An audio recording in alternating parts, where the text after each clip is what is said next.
And hello and welcome once again. This is Weapons Left, bringing you another audio commentary.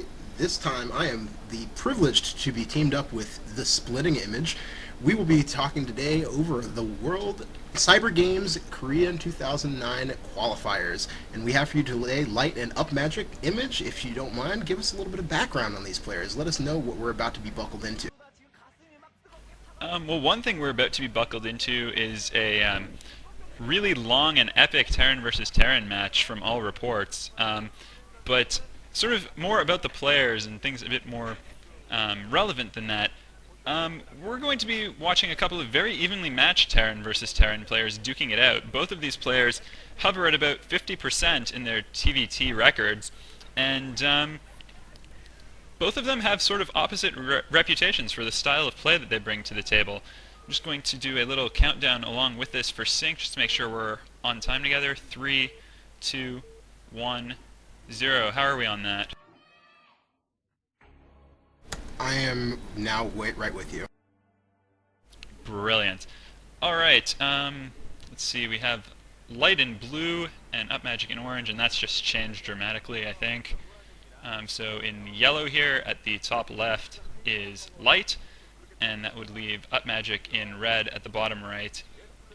And we are on Destination, by the way. So like I was saying, both of these players have sort of opposite reputations for the sort of game that they bring. Upmagic is regarded as a sort of unconventional, creative player, and Light is a very solid standard player. So should be a pretty interesting game if we get to see this sort of clash of styles that is possible. And Upmagic sending out an SCV very early. Indeed, and as you mentioned that, we already have Upmagic starting to do something unconventional. It looks like we're going to see a proxy strategy from Upmagic, and this is not particularly unsurprising. He is known for his unconventional play, known as a flashy guy. He does like to do magic tricks and things of that nature. After in Celebration, he's just a really interesting person to follow in the StarCraft scene. And at the same time, it looks like Light is actually sending out an SCV, possibly to scout for something fishy from Upmagic, and he's going to miss this completely, though. So his SCV, however, might be in the process of doing something in return in terms of proxy, in terms of the strategy.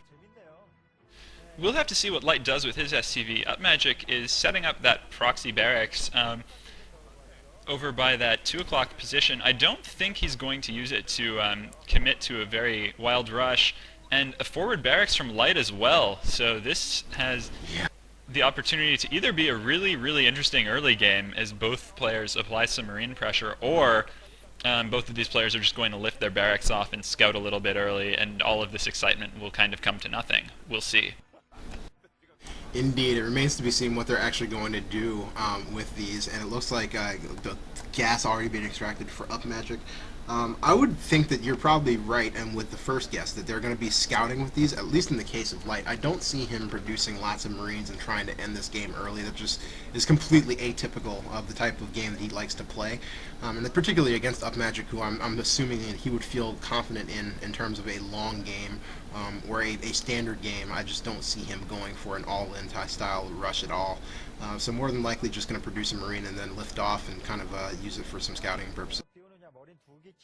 Yeah, well, both players are getting their first Marines out, and we'll see if they cut back to those barracks, just what they're doing with them. The first factories are going up for both players as well. And it looks like Light is going to produce a second Marine at the very least, so it does seem like he's going to, for the time being, send out a little bit of additional pressure, knowing that Upmagic's not going to have anything in his base to defend it. At the same time, Upmagic now in Light's base with an SCV as well as a Marine, so we're a little bit of a micro and control battle. They're going to be multitasking, and it looks like both of them are actually continuing to produce out of these barracks, and it looks like actually Light has been able to cease the construction of that factory in Upmagic's base, so a crucial blow being delivered early on in this game.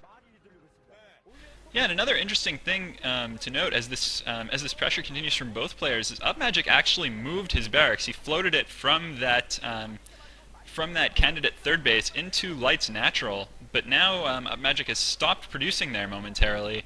Meanwhile, Light has still got two Marines and an SCV running amok in Upmagic's base. So this early pressure from Light Yeah, this early pressure doing well, but the Vulture for Upmagic finally around to clean all of that up. Yeah, and does so in short order. It is very interesting that he did move his barracks, though, and is now lifting it off again, as going to go ahead and continue to use it for scouting purposes. That's a lot longer, honestly, than I expected that barracks to come into play for light, and it looks like he's lifted it off as well, looking at the fact that it's moving in the minimap, and it looks like he also had an SCV pamped out in the position to expand. In the meantime, Upmagic throwing down a starport. Well, we'll see whether or not he's going for some drop player, if he's going to go offensive with some race early on. Very interesting early game. I have to say the early advantage here is with Light, just because he seemed to do a lot more damage with this early marine harassment that both players committed to, a lot more than I thought either of them would. Yeah, indeed. I mean, that just seems, like I said, very atypical of the way that Light typically standardly plays. And at the same time, it's worth noting that Upmagic is in fact going for rates, given the fact that he is producing without a control tower going down, and is already in the process of sending out vultures en masse to go into Light's base. It looks like he has the advantage in numbers here, but fighting uphill up this ramp and doing a wonderful job of holding this ramp is Light for the time being.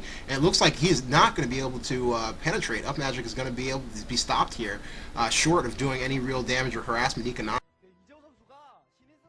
Well, there was some amount of damage done. About 3 SCVs were killed holding that ramp, as well as just the players trading vultures. So that was a good transaction for Upmagic.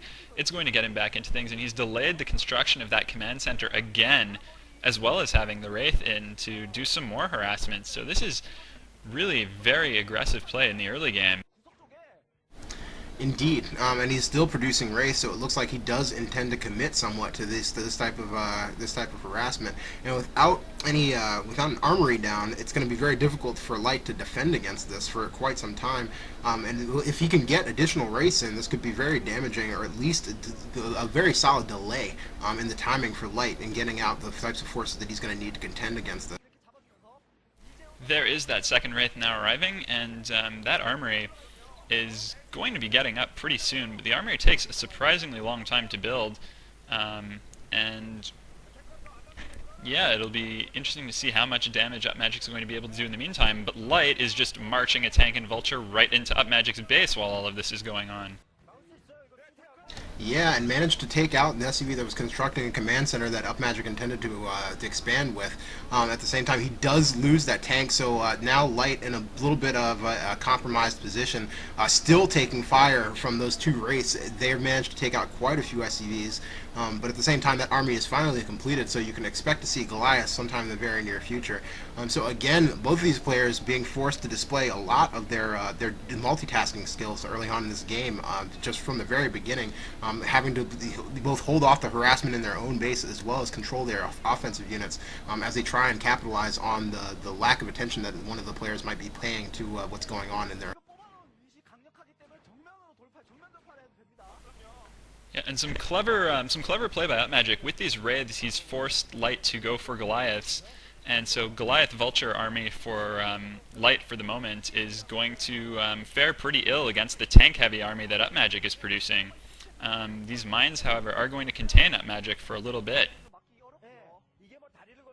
Indeed, the mines are going to be the main thing that will be able to at least delay Upmagic, but displaying some solid micro as he moves those tanks forward and eliminating the light amount of spider mines that Light was able to construct for the time being.